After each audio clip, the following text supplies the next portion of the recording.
அழுகை வந்தது. எந்தன் சோகம் உன்னை தாக்கும் என்றெண்ணும் போது வந்த அழுகை நின்றது. மனிதர் உணர்ந்து கொள்ள இது மனித காதல் அல்ல, அதையும் தாண்டி புனிதமானது. அபிராமியே தாலாட்டும் சாமியே நான் தானே தெரியுமா? சிவகாமியே சிவனில் நீயும் பாதியே அதுவும் உனக்கு புரியுமா?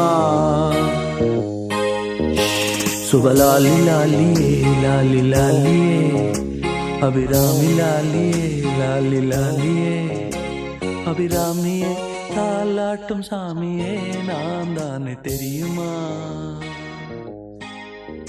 உனக்கு புரியுமா?